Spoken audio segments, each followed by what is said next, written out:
Selamat pagi.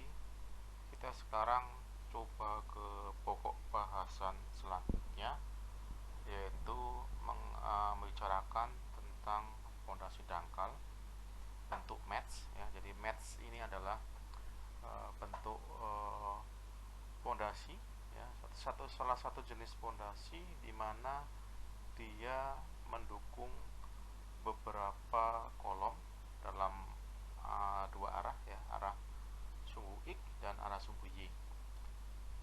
Sementara untuk yang fondasi gabungan lainnya, dia hanya mendukung kolom dalam bentuk lajur ya, hanya satu garis dalam satu arah. Untuk analisis fondasi rakit, itu biasanya akan bekerja momen dalam dua arah juga, karena juga kolom juga berada dalam dua arah, yaitu arah mendatar dan arah memanjang ya, jadi dalam bentuk metrik ya, sehingga akan timbul momen juga. Di sini adalah momen MY, yaitu momen yang searah dengan sumbu mendatar, berarti MY adalah momen yang mengelilingi sumbu vertikal ya.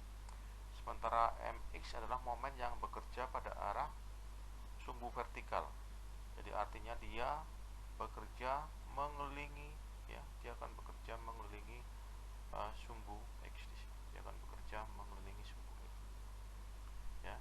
Jadi perlu diperhatikan, MY adalah momen yang bekerja pada arah sumbu X, dia mengelilingi sumbu Y. Sementara MX adalah momen yang bekerja pada sumbu Y, dia mengelilingi sumbu X ya.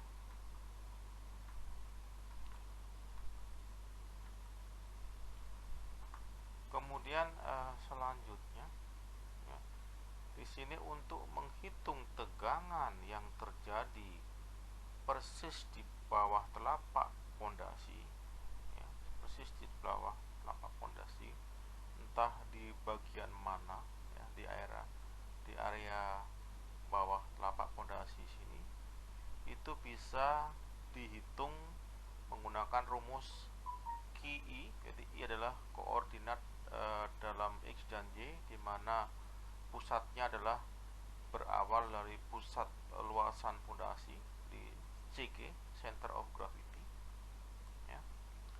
Sementara XI di sini adalah dia jaraknya diukur dari sumbu mendatar ya. Berarti bisa ke sana, bisa ke sini. Jadi XI negatif kalau dia berada di sebelah kanan dari COG, sementara X adalah negatif jika dia berada di sebelah kiri COG.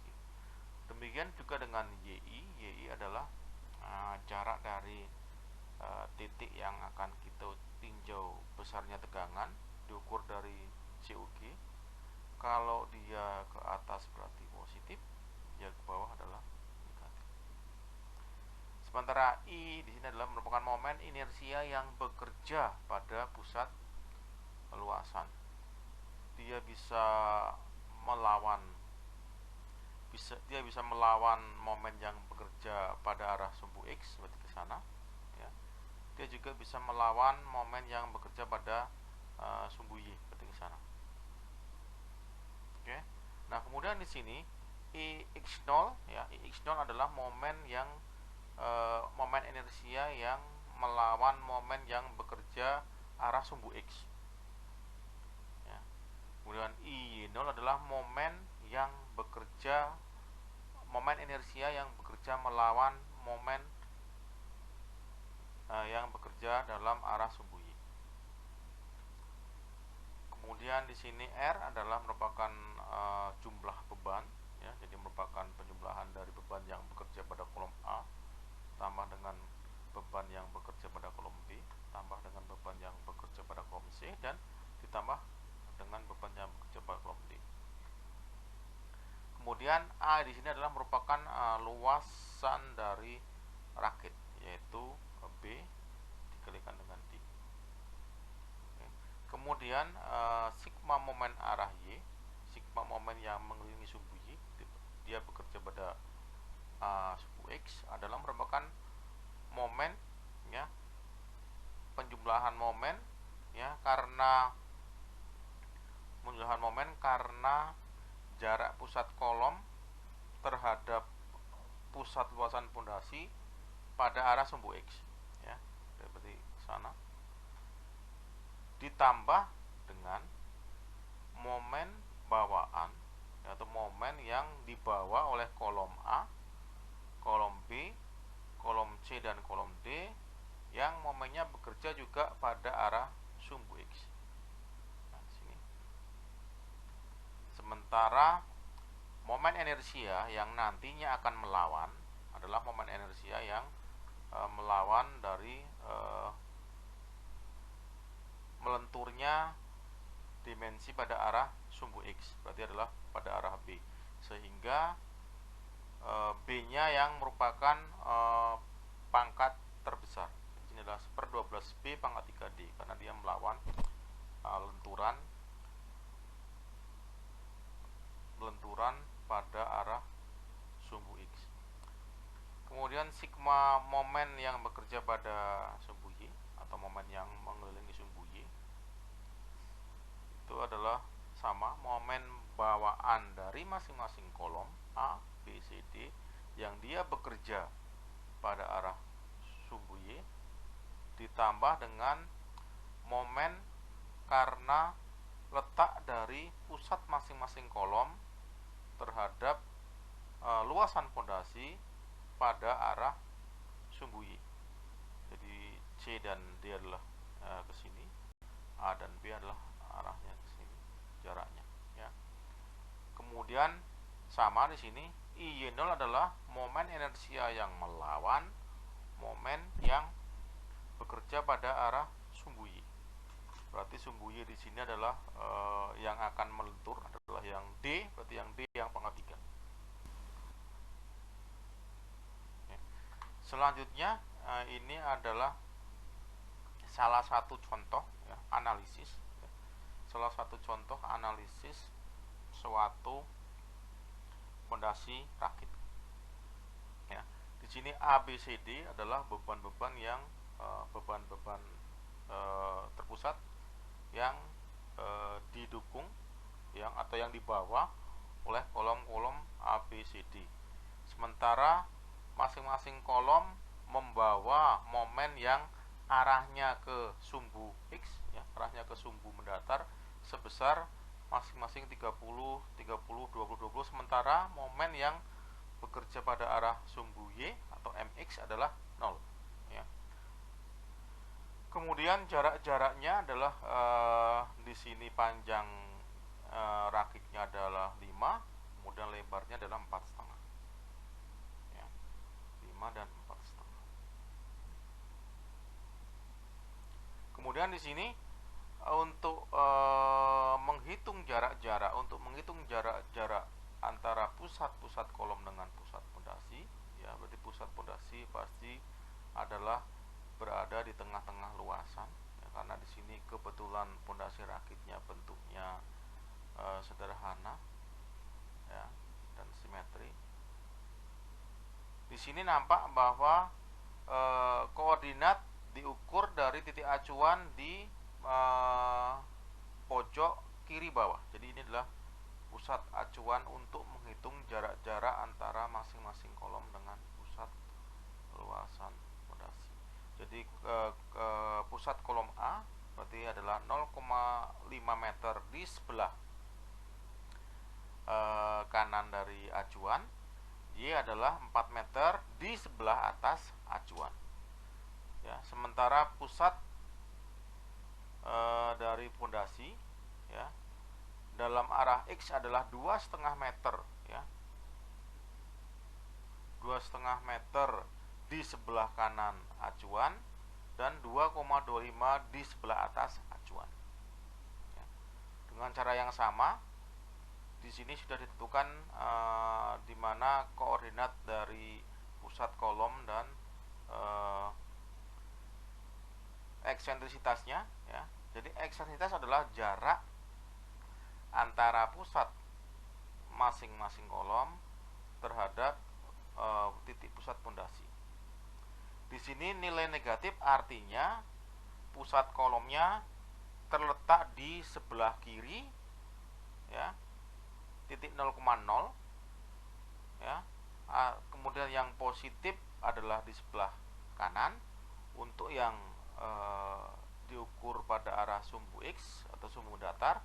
Sementara untuk yang sumbu Y, EY, dia positif berarti berada di sebelah atas dari pusat pondasi, sementara negatif dia berada di sebelah bawah dari pusat pondasi. Kemudian momen-momen, ya, momen A di sini adalah momen karena eksentrisitas, yaitu momen yang terjadi karena pusat beban dengan pusat pondasi tidak berimbit, ya. Jadi di sini adalah momen yang bekerja pada sumbu X atau MY. Ini adalah momen yang bekerja pada sumbu Y atau MX, ya. Kemudian momen B adalah momen yang dibawa oleh masing-masing kolom, ya. Di sini MY-nya ada, sementara MX yaitu momen yang bekerja pada arah sumbu Y tidak ada. Kemudian ini adalah penjumlahannya dari momen A dan momen B untuk masing-masing arah. Sehingga totalnya di sini untuk MY adalah 100, untuk MX adalah 175. Kemudian di sini saya coba hitung Q1, ya. Q1 adalah tegangan kontak yang terjadi, ya, pada minus 2,5 meter dari pusat pondasi pada arah mendatar dan 2,25 meter atau di sebelah atas dari sumbu Y atau sumbu vertikal. Jadi kira-kira untuk Q1 dia letaknya adalah di sini. Ini adalah Q1. Jadi di sini dia adalah di sini adalah Q1, ya. Kemudian untuk yang Q2 dia adalah berada di 2,5 di sebelah kanan dan 2,25 di sebelah atas dari pusat pondasi. Berarti adalah di sini. Oke. Jadi di sini kalau dilihat dari nilainya, Q2 adalah merupakan tegangan kontak yang paling besar, ya. Jadi tegangan yang terjadi di bawah pondasi yang paling maksimal. Berarti dia yang terjadi di dekat dengan kolom T. Kemudian untuk analisis ya sama, ya. Jadi di sini untuk analisis juga sama seperti contoh yang sebelumnya. Jadi kita harus mencari luasannya, ya. Jadi luasannya di sini adalah 6,3 dikalikan dengan 5,4, ya, di sini. Kemudian R-nya adalah jumlah, kemudian MY-nya sama, ya, MY. Seperti momen-momen yang bekerja dalam arah sumbu X, totalnya sekian. Kemudian momen inersia yang melawan lenturan dari arah sumbu X, ya. Berarti yang pangkat 3 adalah 5-nya adalah sebesar 112. Kemudian MX di sini adalah jumlah momen yang bekerja pada arah sumbu Y, ya. Jumlahnya adalah 70. Nah, jadi dia 70 berarti searah dengan perputaran jarum jam. Sementara untuk yang MY adalah minus 37,5, berarti dia berlawanan arah dengan perputaran jarum jam. Kemudian I0Y adalah momen inersia yang melawan lenturan pada arah sumbu Y, ya. Berarti yang pangkat 3 adalah 4-nya. Yang pangkat 3 adalah 5,4-nya. Kalau yang I0X yang pangkat 3 adalah 6,3-nya, ya. Kemudian setelah didapatkan, kita hitung untuk semua lokasi-lokasi yang kemungkinan adalah maksimal dan minimal, ya. Jadi di titik 1, 2, 3, 4 di sini didapatkan nilai-nilainya seperti tertera di sini, ya. Jadi nampak di sini yang maksimal adalah yang di titik 1. Jadi dia berada di sebelah kiri atas, ya, atau dekat dengan pusat kolom A. Kemudian bagaimana dengan ini, ya? Dengan ini Jadi luasan pondasinya sama dengan sebelumnya, ya.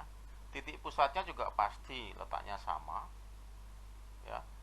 Kalau luasannya sama, titik pusatnya sama, berarti momen inersia yang bekerja pada arah sumbu X maupun sumbu Y juga akan sama, ya. Jadi PA sama, PB sama, PC sama, PD sama, R-nya pasti sama, A-nya pasti sama, I0X pasti sama, I0Y pasti sama.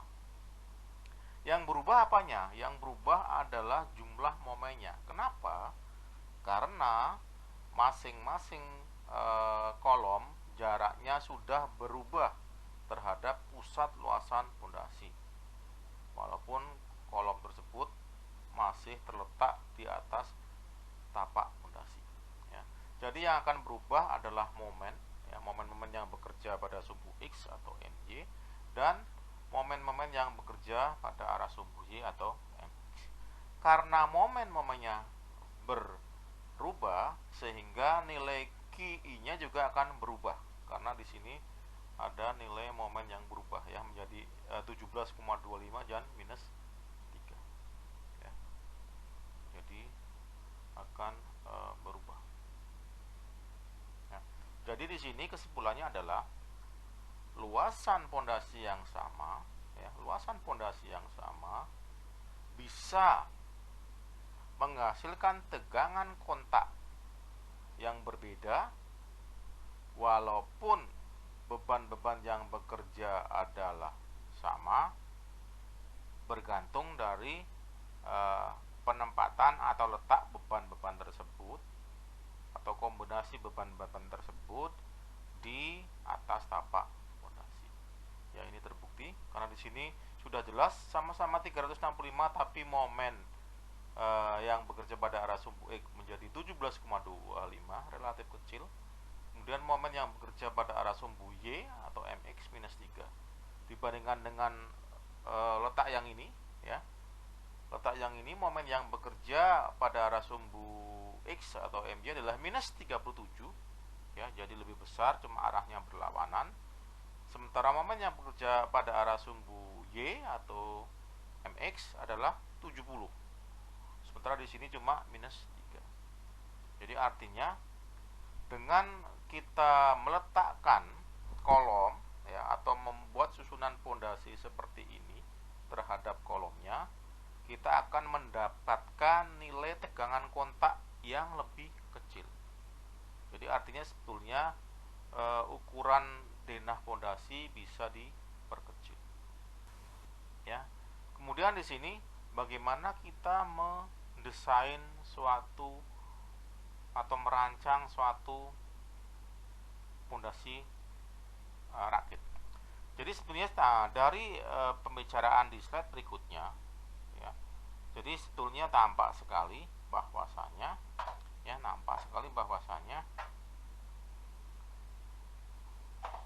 kita akan bisa merancang dimensi pondasi yang lebih ekonomis, yang lebih kecil, lebih irit, jika kita bisa menempatkan pusat luasan pondasi sama kedudukannya atau berimpit dengan pusat resultan beban. Sehingga untuk desain atau untuk perancangan kita harus menentukan dulu di mana pusat resultan bebannya.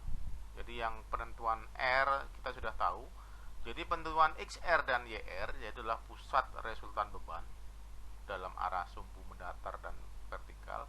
Itu biasanya diukur, ya, diukur dari salah satu pusat kolomnya. Boleh di sini, boleh di sini, boleh di sini, ataupun boleh di sini, ya.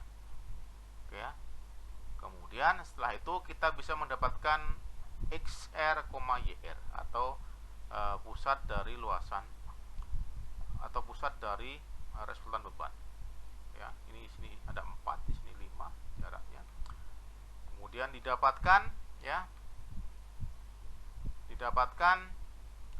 pusatnya di sini, ya. pusat dari resultan beban. Kemudian pusat dari resultan beban itu nantinya juga merupakan pusat dari fondasi. Ya, karena kita membuat pusat resultan beban berimpit atau satu tempat dengan pusat fondasi, ya, sehingga kita harus mencari jarak terjauh karena pusat ini adalah merupakan pertengahan fondasi rakit nantinya. Berarti supaya kolom ini semuanya bisa terletak di atas fondasi, berarti kita harus mencari jarak terjauh, ya, ini yang merupakan tengah-tengah dari fondasi. Berarti didapatkan nilai B per 2 adalah jarak yang terjauh mendatar. Ya, ini adalah merupakan setengah dari panjang fondasi. Kemudian di sini adalah setengah dari lebar fondasi. Kita harus bikin supaya semua kolom bisa masuk. Kemudian ada jarak minimal bahwasanya kolom semua masuk. Jadi boleh ini langsung diletakkan pas di tepi kolom juga tidak masalah. Tapi saya pakai kira-kira agak sedikit ke belakang cuma sebagai contoh. Kemudian setelah itu, ya, kita sudah dapatkan B per 2, L per 2. Kita bikin sumbu kartesian. Inilah pusatnya. Jadi pusat ini merupakan ini, ya. Pusat ini adalah merupakan ini. Kemudian kita ukur ke sana B per 2. Ukur ke bawah adalah L per 2, ya. Kemudian akan kita bisa dapatkan bentuknya, ya, bentuknya, ya, sebagai luasan fondasi B kali L, ya. Kemudian inilah titik pusatnya. Kemudian letak kolom-kolomnya dalam fondasi adalah seperti ini. Oke, jadi ini adalah bentuk, ya, atau desain yang menghasilkan nilai nilai tegangan kontak yang paling kecil, ya. Jadi seperti